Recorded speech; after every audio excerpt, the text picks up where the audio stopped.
Church Bible, that's 208.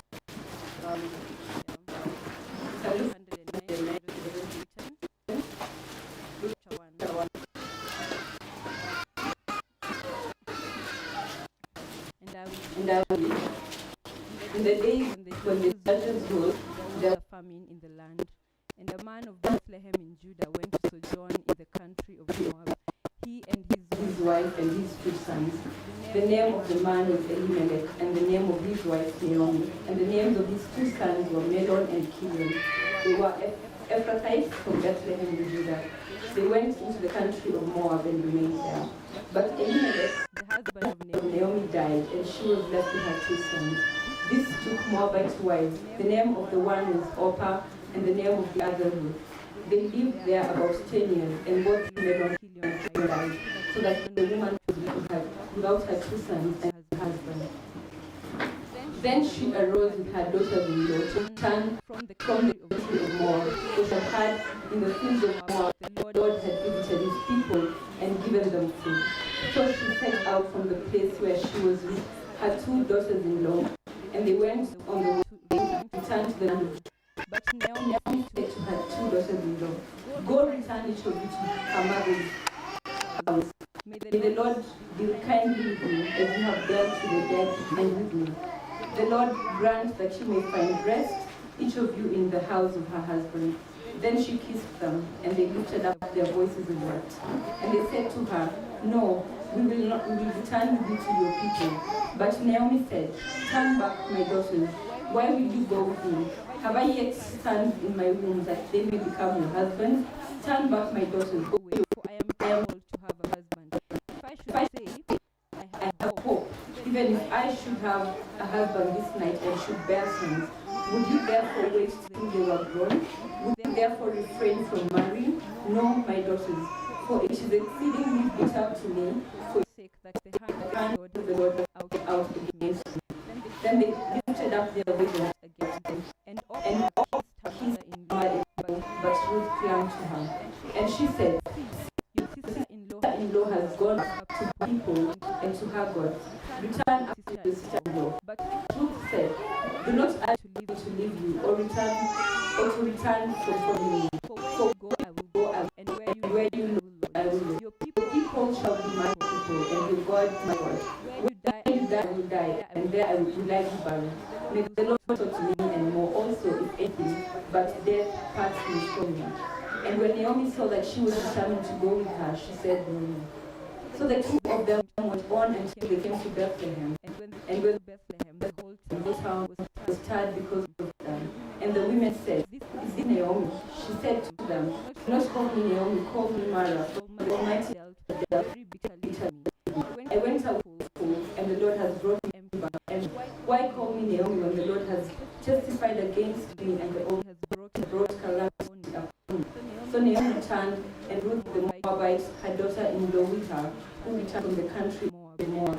And they came to Bethlehem at the beginning of barley harvest. And that's the word of the Lord.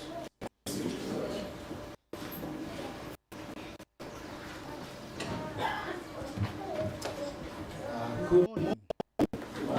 Nice wasifiwe. Great joy to be able to see you all. I don't know if somebody can be encourage some young people there.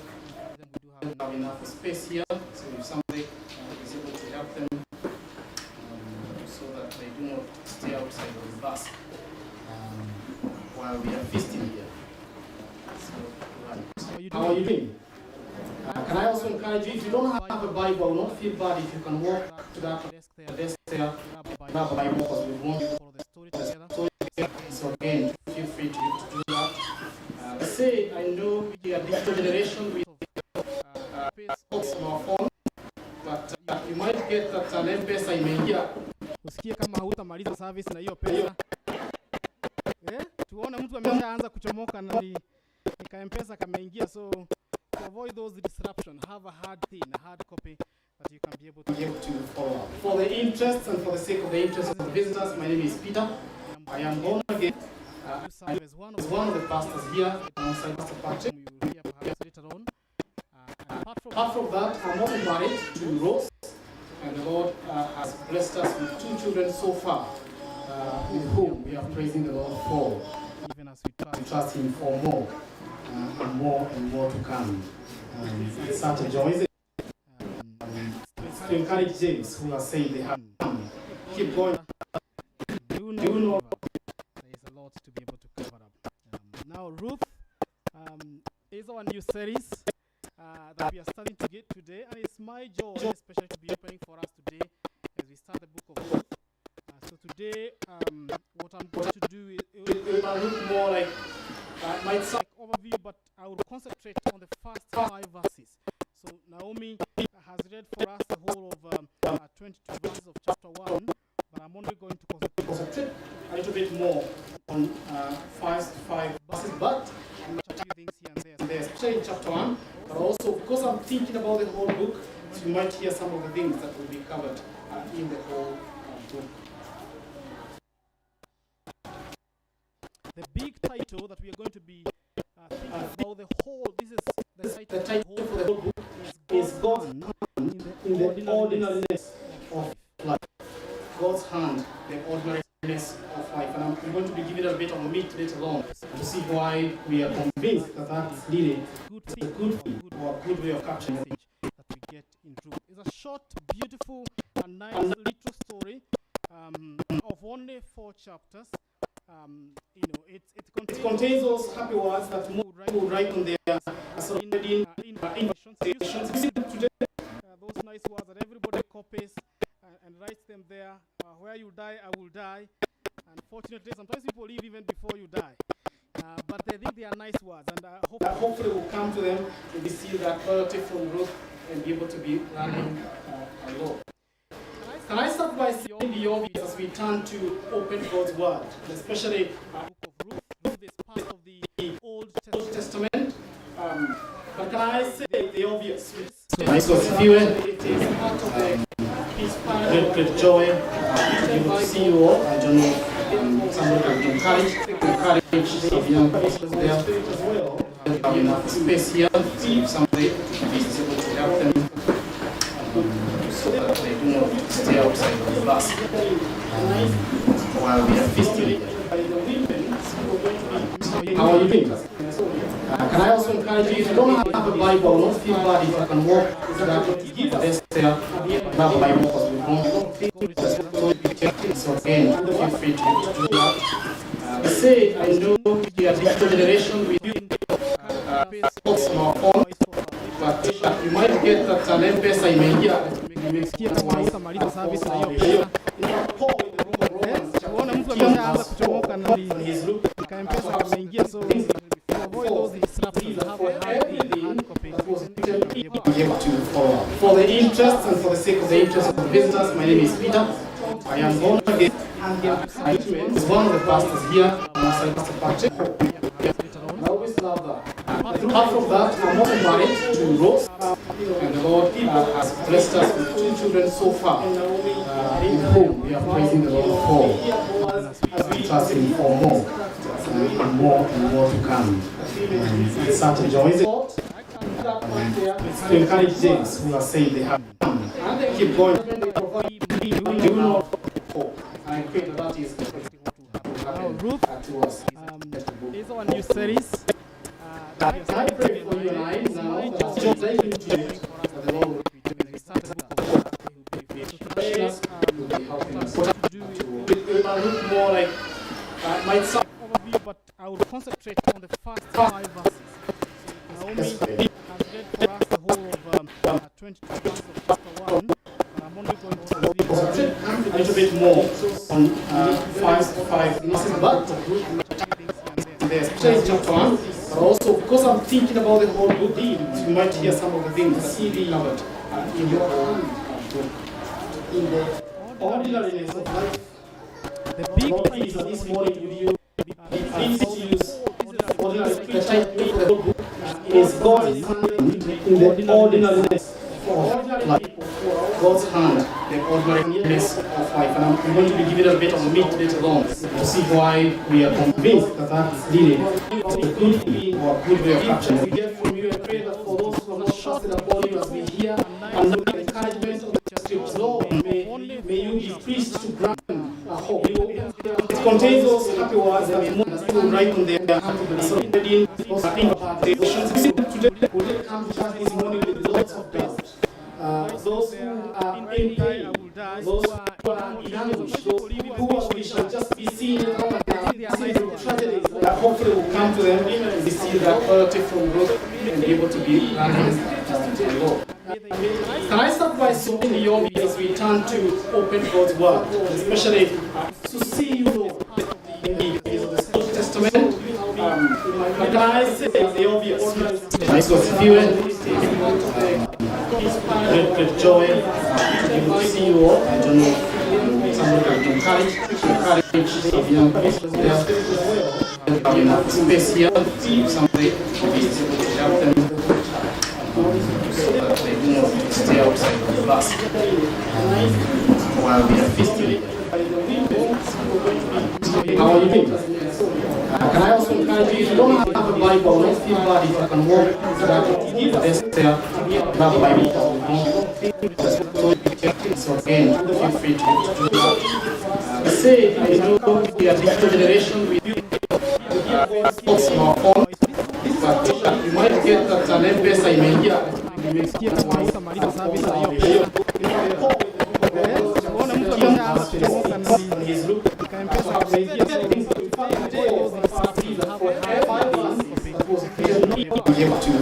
For the interest and for the sake of the interest of the visitors, my name is Peter. I am born again. I was one of the pastors here in Pastor Patrick. Apart from that, I'm not married to Ruth. And God has blessed us with 2 children so far in the home. We are praising the Lord for. We trust Him for more and more to come. It's such a joy. To encourage James who are saying they have come. Keep going. You know hope. I pray that is Ruth, our new series.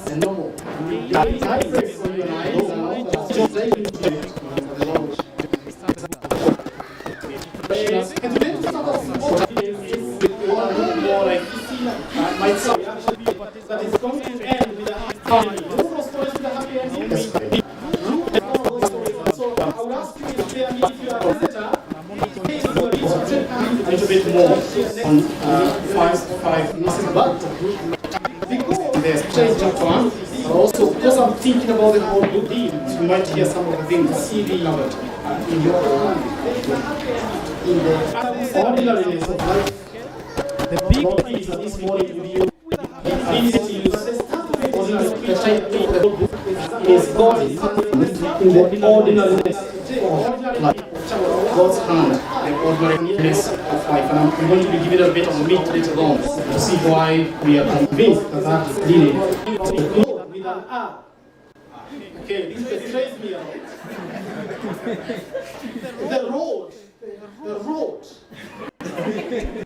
Emptiness. The road to emptiness. The road to empty. Is a dead end for this particular couple that we are going to be looking at.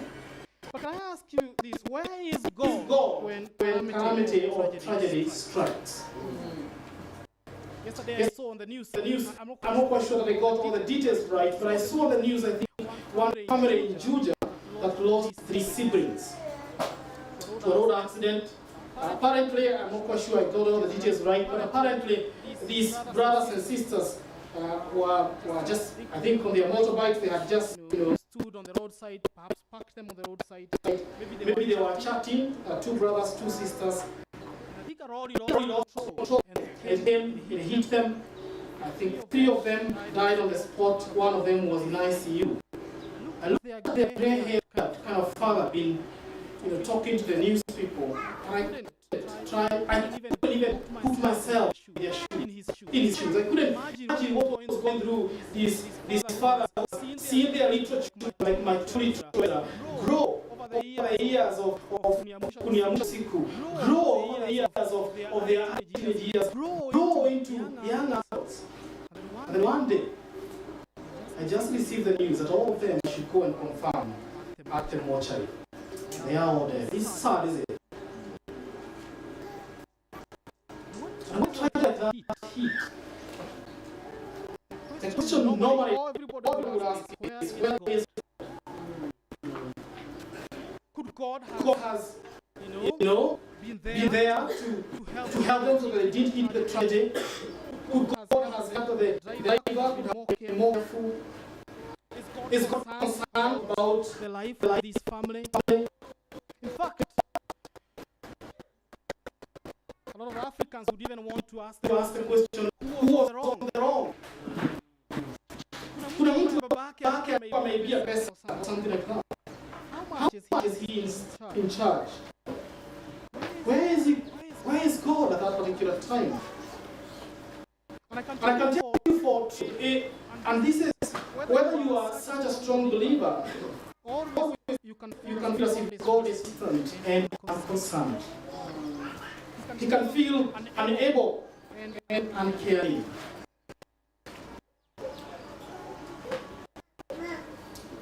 People find tragedies even here in church, whether it's losing children, perhaps unborn, and those who have been born, perhaps losing the only job that you had for your livelihood, perhaps health-wise. You might have a friend or a family member who has been diagnosed with terminal illness. There's perhaps a broken marriage. You might have said these words to somebody a while ago. Where you go, I will go. But things have gotten sour at some point, and today, as I'm preaching to you, you're perhaps single, widowed, you're perhaps not together at all.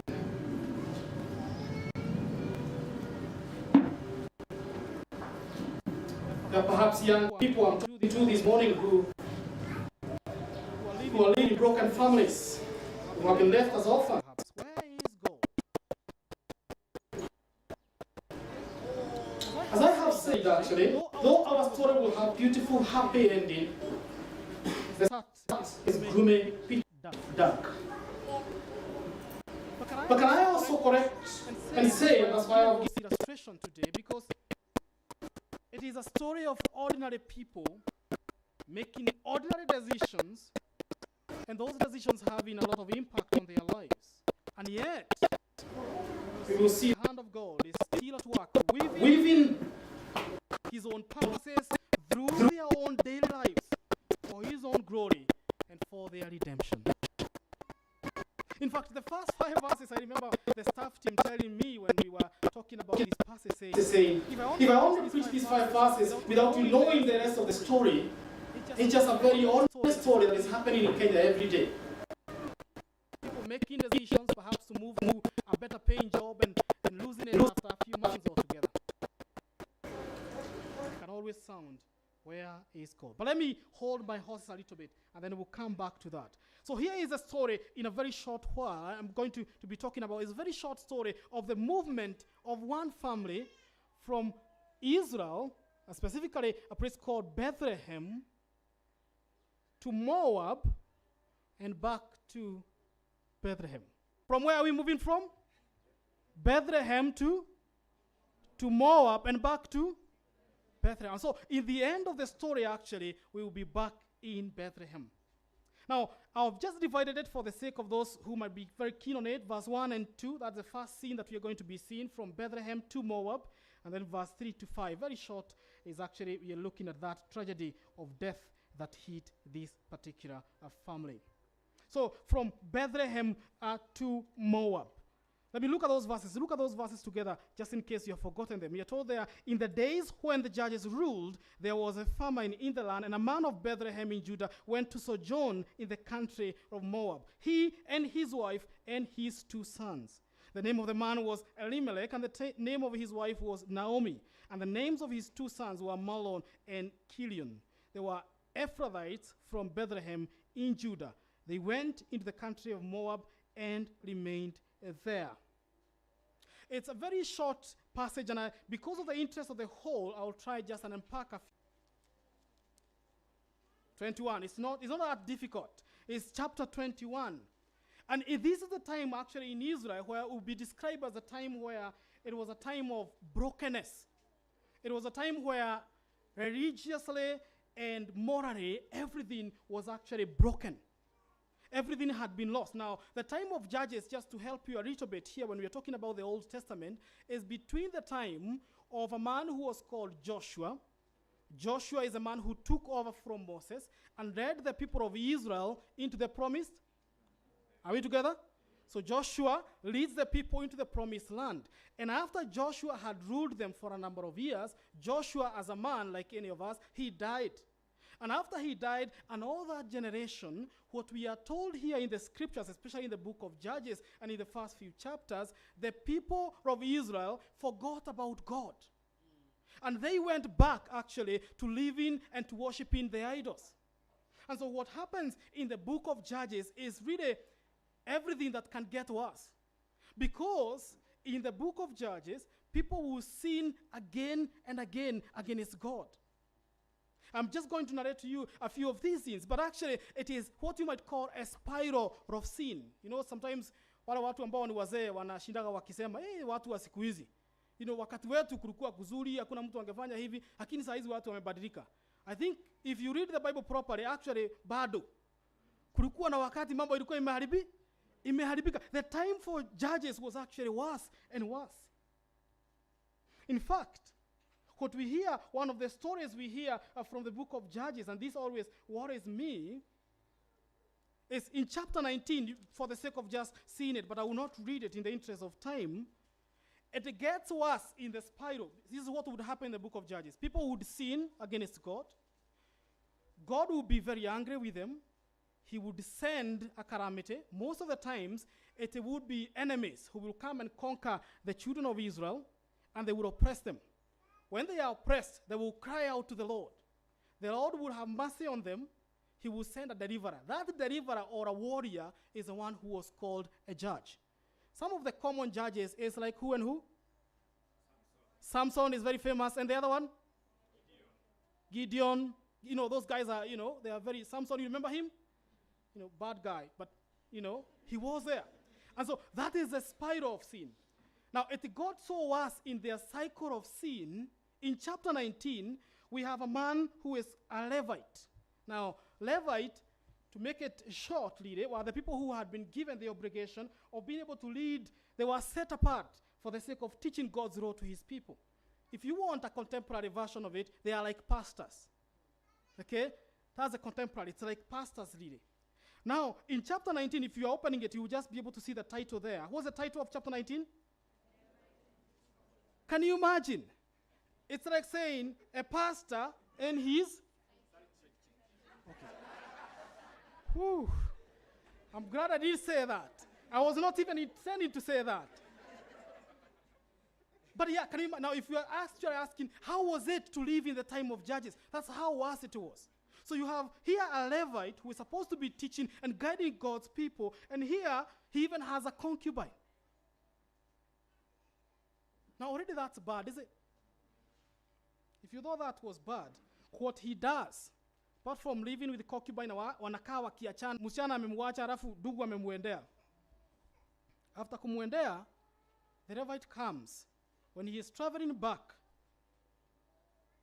he gets late. I think those days it would be long journeys. There was no cars and all that. And he decides to lodge at a place, at a city which was called a Gibeah, where people there were living were called Gibeonites. But what happened there was really terrible, so terrible. I think those are some of the stories that even teaching children can be very hard. Because when they were there, one person was a bit merciful, an old man welcomed him, said, "You are a foreigner, you cannot stay on the city square, ni kama kule nje, kuja kwangu urare."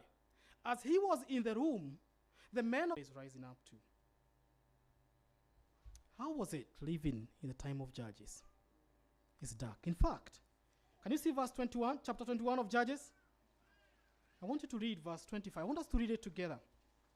This is how dark it was in the time of Judges. Are you there? Chapter 21, verse 25. 1, 2, we go. In those, there was no king in Israel. Everyone did what was right in his own eyes. And that's really a summary of how it looked like to be in the time of Judges. It was chaotic. It's morally bad. Now, it is in those days that the story of Ruth is actually set. They were actually living in those days. And in those days, when the judges ruled, we are told that there was famine in the land. Now, in short, famine needed, most of the times, because of the time of Judges, what God would do is sometimes to send pestilence. It is possible for us to interpret this one as meaning that even the famine that they experienced in Israel perhaps was caused by God. And we are told that there was famine in Israel, and one family, look with me now there in verse 1b, a man of Bethlehem in Judah decided, hey, we are not going to die. Sounds like a good decision. Me and my 2 sons and my wife, we are not going to die here. We are actually going to look for food. And where does he go to? He actually goes to Moab. Now, let me give you another short story that will help us to actually also get Moab lightly here. Because Moab are actually what you might call the perennial enemies of Israel. But they have a dark history. It is Lot. Do you remember who was Lot? Who was Lot? And Lot here is Sodom and Gomorrah. After Lot left that particular city and he settled in another place there, we are told one day his own daughters thought, hey, we are only alone and our father is old, there's no man to marry us. Guess what they did? They came up with a plan. And they said, we'll actually make our father drunk. Sorry, guys, today I'm having bad stories, is it? It's not me, it's a story. I'm trying to help us see the story here. And he said, we will actually make our father drunk. And after our father is drunk, we'll go in and we'll actually sleep with him so that we can be able to have children. And that's exactly what they did. And the firstborn daughter slept with his father. Unfortunately, incest, that's the name given for it, is called incest. And the result of that particular sleeping together, the child who was born was called Moab. He is the father of, you see how you're becoming clever? Thou shalt not forget. He is now the father of what? Of the Moabites. Now, when we hear the story of the Moabites, this is where they come from. So they start in there. So we start there with the Moabites. And that was not the end of the story. When the children of Israel were actually coming from Israel, one of the groups that actually opposed them and wanted actually them not to proceed to the land of Canaan, in fact, they even hired a guy. Do you remember the story with a talking donkey? You guys are clever. But anyway, I will skip that story. It's a good story for another day. But they wanted them not to be able actually to get into the promised land. Not only that, when they couldn't succeed, one of the things we hear and we read sadly is that the people of Israel, especially the men of Israel, started actually being seduced by the daughters of the Moabites.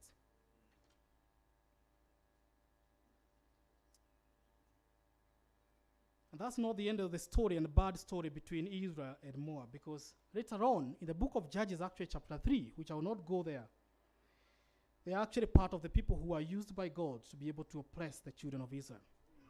Now, I want you to hold this, and that's why I've said if you are new here, you must come for the rest of it, because when we will be talking about Ruth the Moabite, I hope that we will be able to see the weight of the person who is totally an outcast, who would actually be becoming an insider person in Israel.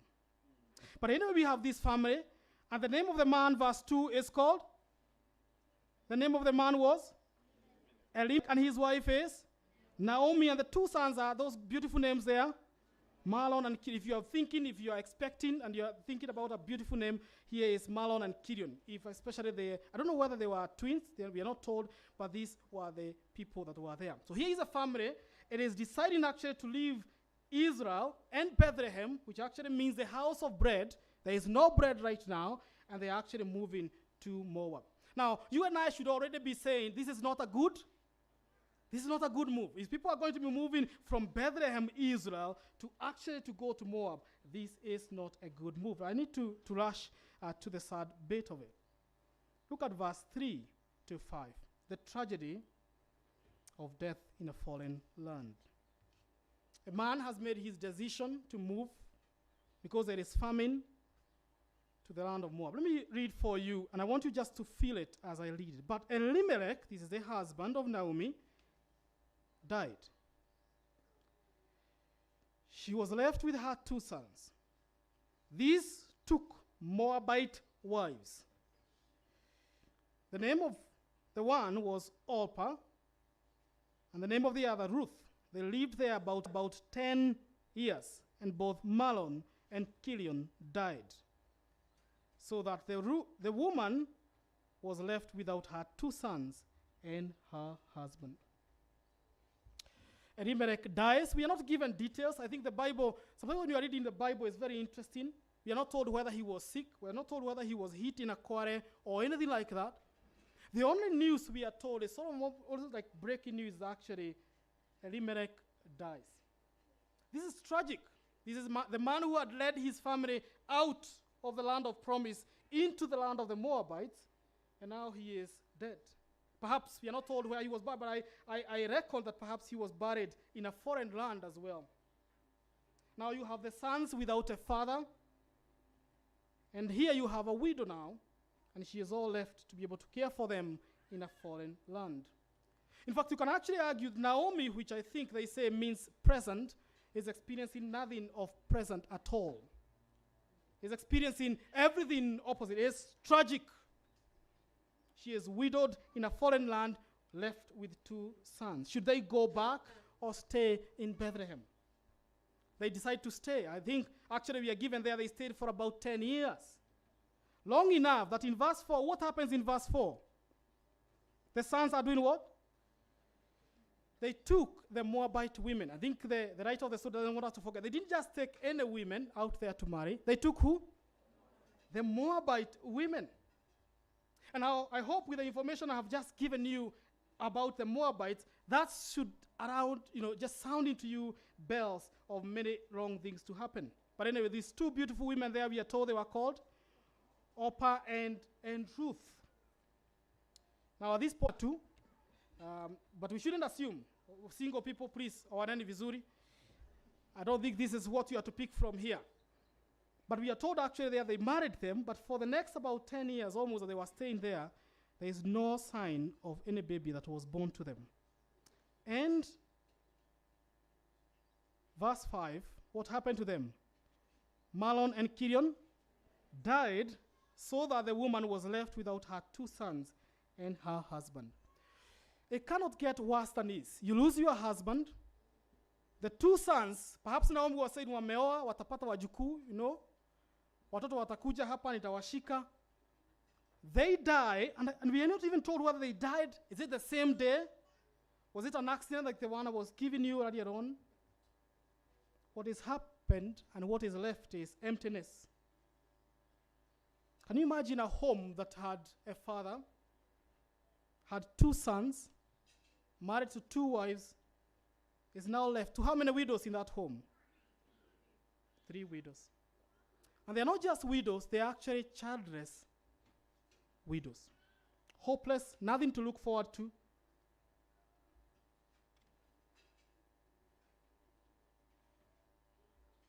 They have been wiped, as they say, the whole family. So here is the ordinary story, tragic ordinary story of a family that decided to run away from famine in their land to a foreign land. It turns to be darkness. It's almost, I was thinking of those words in Amos chapter 5.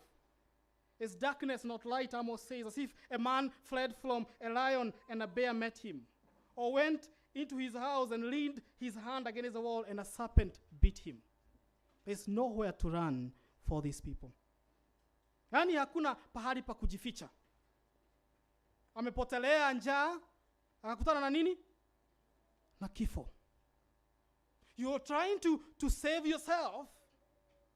Actually, you meet death.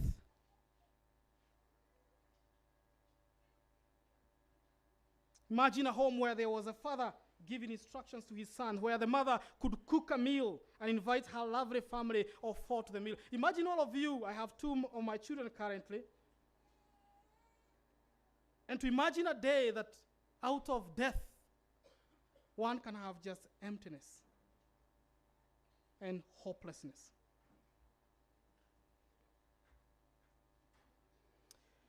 Where is God in all this? Let me just finish with 3 things here that we are going to see. And this I will actually draw from the whole of it.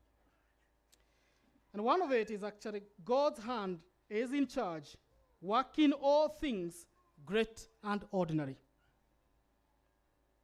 I repeat these words again, that God is barely mentioned in those first few verses.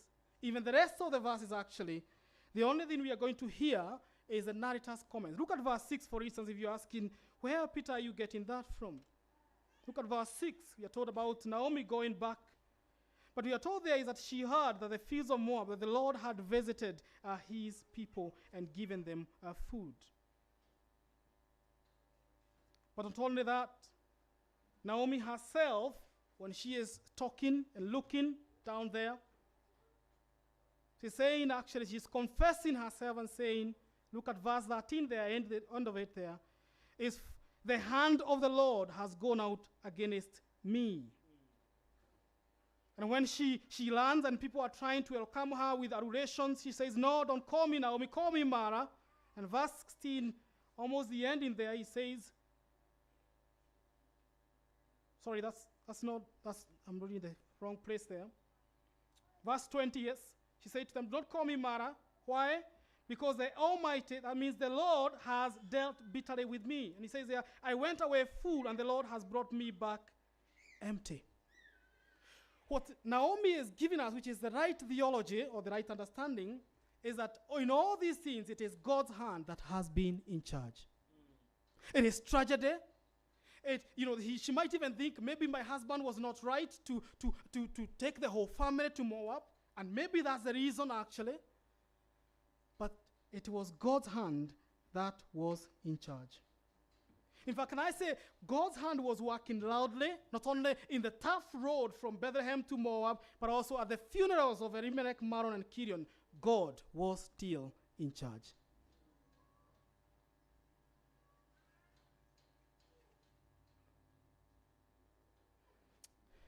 It's very easy for us to think God works big things. He makes people presidents.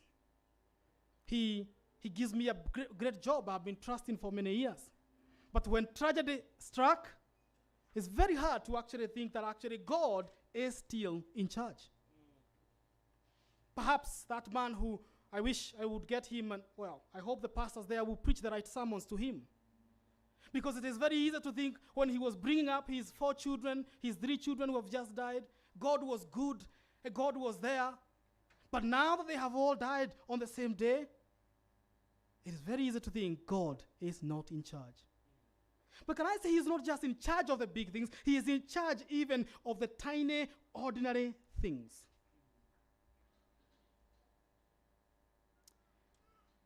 Jesus in the book of Matthew, and I find this scripture very interesting. In the book of Matthew, I'll read it for you. In the book of Matthew chapter 10 and verse 29, Jesus is sending his disciples and he is encouraging them not to fear. But he says something there that is so interesting. He says, what is the price of 2 sparrows? Okay? And he says 1 copper coin. But he says, but not a single sparrow can fall on the ground without your Father knowing it. And the very hairs of your head are all numbered. So don't be afraid. You are more valuable to God than a whole flock of sparrows. I like those kind of speakers. I like to imagine boys praying outside there in Aida Mawe. They are throwing stones out, on the sparrows. One hits down dead. What's the Bible saying here? God knows. If you're asking, how much is God involved in my life? This is how much he is involved. He's involved in the sparrows being hit by boys outside there. I dare add, and I think I will be legitimate to add there, as we hit a dog driving on the street there, the Lord knows. And he asked them, what does he ask his disciples? Are you not more valuable to God than the sparrows? Can I repeat this main word here? God is in charge. Though it's dark outside my view, it's never dark to him. Though I walk through the valley of the shadow of death, the reason why I will walk in it and I will not fear, because to God it is not a valley of the shadow of death. Do you get that? For me, it is very scary. It's a huge thing. It is a tragedy. In fact, everybody who is calling it, even the headlines, an accident has happened. To God, it is not an accident.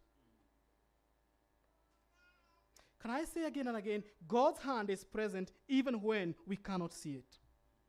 And this is the consolation we are going to be getting throughout the whole book of Ruth. That though your current tragedy, I don't have an answer to it. And this is why we stick to the Bible. If you come to me and you ask, Pastor, can you interpret what I'm going through? I'll tell you, I don't know. But here is the thing I know. God is in charge. And I want to add this one because, again, every time I say that, somebody says, yeah, I can see how he, tornadoes, earthquakes, big tragedy. Actually, even your daily steps are never outside of God's control. You can never outpace. In my daily decisions, in the mistakes I'm making, actually Elimelech make a mistake? Perhaps he made a mistake. But even his own mistakes, they are not outside of God's hand. But number 2, God is not only in charge, God is working out his good and great purposes in us.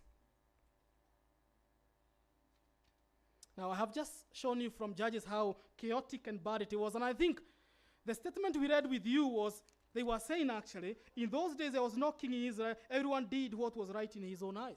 It is very easy to think actually, yeah, even God was not there. No, God was there. In fact, God was orchestrating his own plan for redeeming his own people, so much so that, can you flip through Ruth chapter 4? Can you do like this and flip through Ruth chapter 4? It's just one page after that. And in Ruth chapter 4, verse 18 all the way to 22, let me just sell this one. It's a sweet one to read here. Because the women will move back to Bethlehem. And now verse 18, these are the generation of Perez. Perez fathered Hezron, those kind of names. Hezron fathered Ram, Ram fathered Aminadab, Aminadab fathered Nahashon, Nahashon fathered Salmon, Salmon fathered Boaz. Tumefika. Boaz fathered Obed, Obed fathered Jesse, and Jesse fathered David. And this is the great King David. The man the Bible calls the man after God's own heart. This is actually the second king of Israel. So after the period of Judges, we have Saul, and then we have the great David, who would actually redeem and lead people in God's ways. Now, what an imaginable thing that at the end of the book, we would actually find not only a child in the laps of Naomi, but we would actually find a generation that will lead us to David and eventually to the Lord Jesus Christ. How wonderful, how unsearchable are his riches. His ways surely are not our ways, is it? Who would have imagined that out of such kind of a tragedy will come any good? The wheels of redemption here, what I have just preached to you today, the wheels of redemption here start with death, but in the end, it is life. A mourning old woman by the name Naomi will at the end of the book will be holding a baby in her laps. You see, it starts with the death of extinction of our one family, but in the end, it's actually an everlasting destiny. It starts with one family seeking their own survival, but God's plan is for all Israel, is for all nations.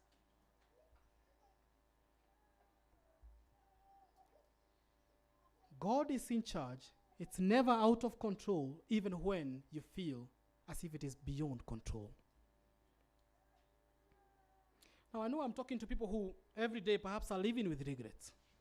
You look back at your own lives and you wish you did something right.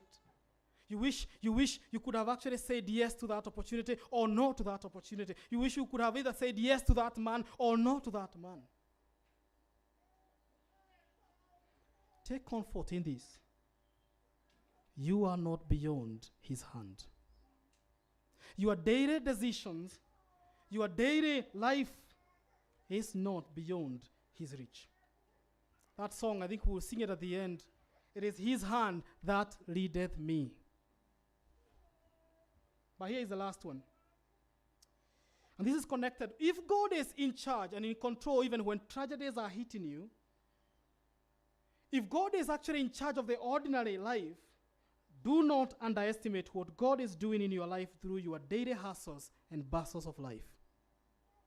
Do not underestimate how God is saving and shaping you.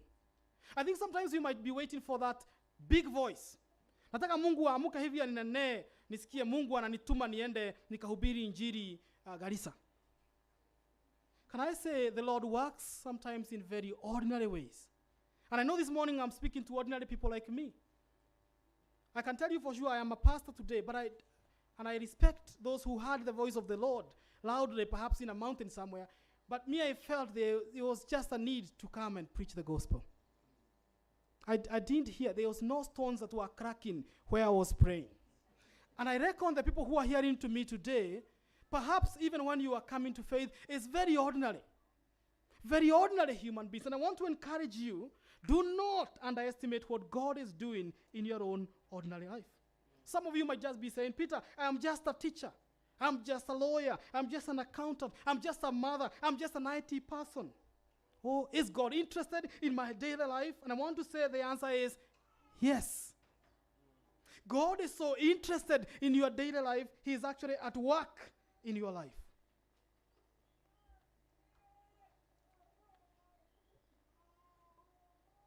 God is at work when you are changing diapers. God is at work when you are boarding matatu. God is at work when you are filing those papers. God is at work when you are being frustrated at work. God is at work when your business is coming down or when actually it is rising. God is at work when you are losing a loved one or even when you are having a baby. Now you might be asking, Peter, does that make any difference to know that God's hand is in it? I want to